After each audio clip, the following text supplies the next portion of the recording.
For the purpose of this study, I will draw upon a vignette concerning a Year 9 student named Mia, who raises concern for her emotional well-being, attendance and academic success, likely due to cyberbullying.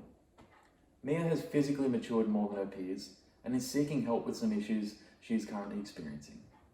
In this video, I will identify these developmental issues, demonstrate ways in which I as a teacher could assist Mia both inside and outside the classroom, and articulate the advantages and disadvantages that may surface as a result of these proposed strategies.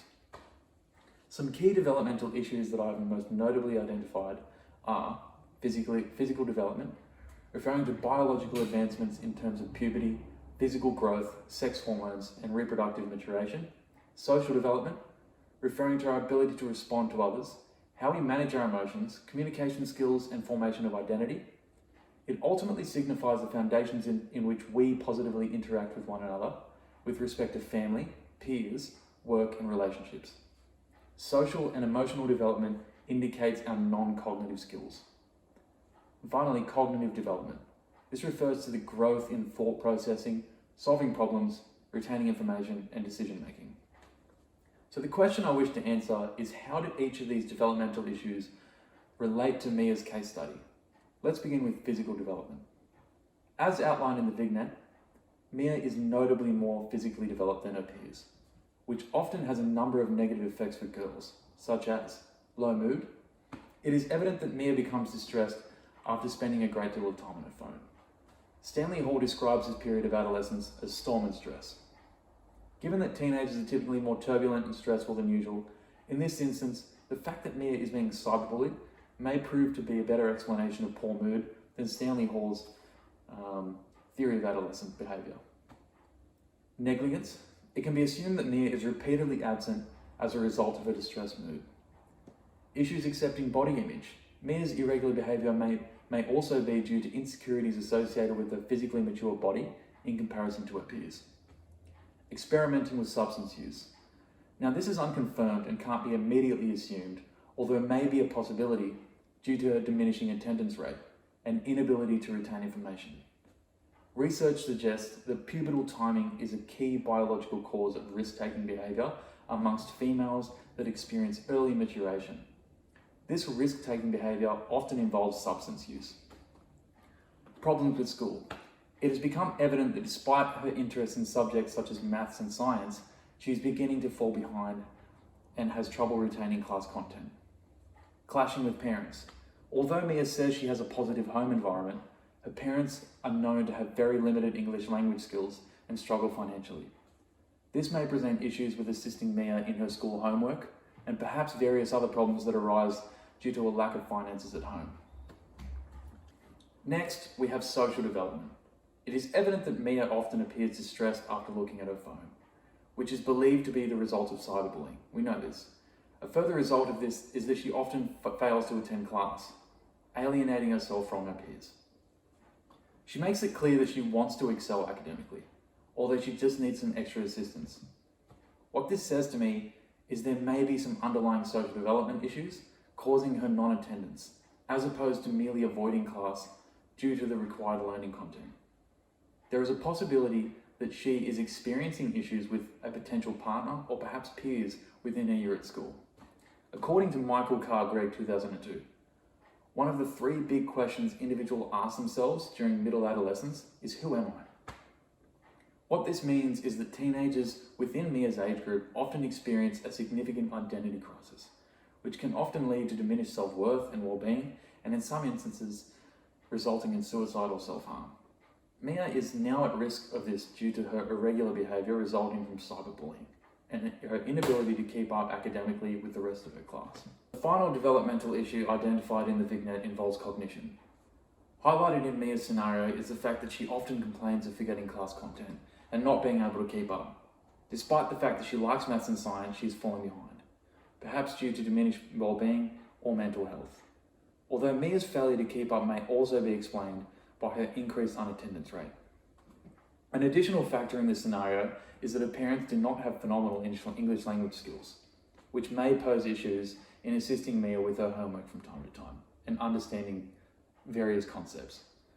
Vygotsky's sociocultural theory recognizes cognitive learning processes as a gap between what is achievable alone and what could be done when guided by someone more competent.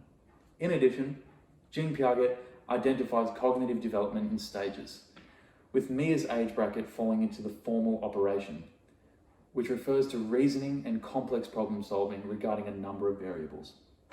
What this means is it is fundamentally critical that Mia faces her issues with an action plan and attends to class consistently in order to appropriately achieve cognitive development. So the next thing I'll be discussing is coping strategies. How can Mia assist herself? First of all, she can use positive self-talk. This refers to performance-enhancing thoughts rather than automatic negative thoughts. Keeping a gratitude diary is proven to enhance mental well-being and develop an optimistic mindset. Rather than being affected by stress and cyberbullying, it would be wise to appreciate and focus on the two close friends she does have. Next is practicing mindfulness. Mindfulness is the act of eliminating all judgment and solely paying attention to what is happening in this very moment. This can assist Mia in focusing on what is important rather than being distracted by cyberbullying. A study by Wisner and Stark, 2016, concluded that practicing mindfulness twice per week significantly improves interpersonal relationships, self-awareness, and emotional regulation in terms of cognition and behavior. Next, we have meditation. Meditation has a number of benefits such as enhancing thought processing, energy levels and immune system, and reduces stress, confusion, depression, and anxiety. The Kua 2012 supports these claims in a peer-reviewed study concerning the effects of meditation on cognitive function and memory loss. Meditation can ultimately assist Mia in retaining class content and improve her success academically. Next, we have exercise. Exercise is scientifically proven to increase endorphins, energy levels, and general well-being, as well as decreasing stress and anxiety.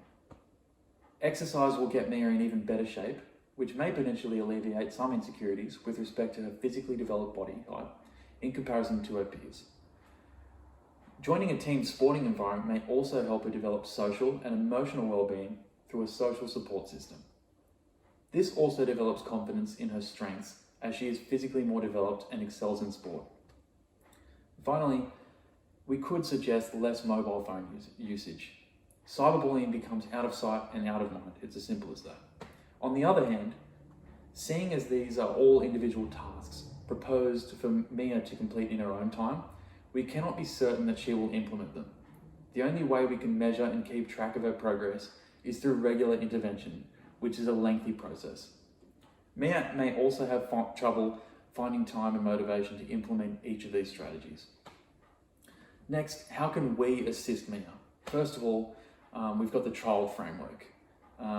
So this is designed to assist teachers in encouraging emotional and social well-being among students. The checklist can be of great value in assisting Mia meet her needs and achieve her goals with respect to academic and emotional well-being. The child framework is broken up into parts. First of all, we've got creating a protected and inspiring environment in order to enhance both learning and personal development, help students improve their own behavior as well as their emotional and social skills, identify students and those who are in need of help in terms of emotional support and general well-being, link students to the information and support services they need in order to seek help, and finally, develop additional strategies that enhance well-being. Next, we have an anti-bullying program. A study by Garandau et al. 2014 concluded a confronting approach to anti-bullying was highly effective in 78% of cases analysed. This implies that anti-bullying programs and awareness in school is an effective approach to combating the issue. School counselling. A school counsellor can greatly benefit Mia by discussing her issues on a deeper level, free from scrutiny, in a safe and confidential environment. It can also help her develop strategies to combat her issues. Bakir and Tal 2019 conducted a study that highlights the importance of school counselling with respect to developing student capabilities, clarifying goals, problems, perceptions, ideas, and attitudes. Next, we have self-determination theory.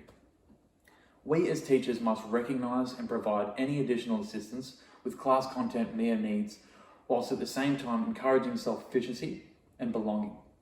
Self-determination theory describes human growth and motivation. It is believed that students have inherent ability to develop self-determination when competence, belonging, and sense of autonomy are truly achieved. According to a study by Katarzi and Vlachopoulos 2011, self-determination theory is proven to enhance motivation, individual competence, and autonomy amongst children. And finally, propose extracurricular art classes. This basically creates a sense of belonging, sense of purpose, and increases overall happiness as she engages in an activity that she is passionate about. On the other hand, it may be difficult to track cyberbullying as it occurs outside of school grounds. It's out of our control.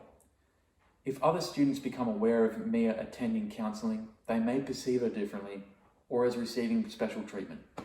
Students may perceive those who need extra assistance as receiving special treatment inside the classroom as well. Finally, Mia may have trouble finding the time to engage in extracurricular art classes. Throughout the course of this unit, a number of fundamental adolescent development and learning strategies have particularly come to my attention. In order to accurately implement these strategies, first we must understand what adolescence means: biological and cognitive foundations, risk, social and emotional learning, how to help adolescents thrive, and finally, teaching students in the digital era. Adolescent development and research is critical in formulating and understanding in why students behave in certain ways. This framework of knowledge can then be used by teachers in order to respond appropriately when faced with any key developmental issues faced by adolescents. As a teacher and mentor, I plan on implementing an active support system for students in order to encourage emotional and social well-being. I will keep a close eye on any bullying and harassment that occurs within the school and provide support through counselling services made available. I will also stress the importance and benefits of partaking in any extracurricular activities such as sport, art classes, or music, as it creates a sense of belonging, purpose, and ultimately develops a wider social support system. In addition to this, encouraging positive self-talk, mindfulness, meditation, and exercise have particularly been known to increase social and emotional well-being, which ultimately creates a more positive school environment. Students' well-being and safety is at the forefront of importance as a teacher, which is why professionalism and confidentiality must be upheld at all times. Helping adolescents thrive involves the practice of understanding of internal coping strategies, developing a positive mindset, and formulating self-efficacy. External resources are also critical, such as developing a positive student, teacher, and peer relationship, and meeting the needs of all individuals present. This knowledge about adolescent development will greatly influence my future teaching practice as a business studies teacher as I develop a heightened sense of awareness and response plan for each stage in adolescent development.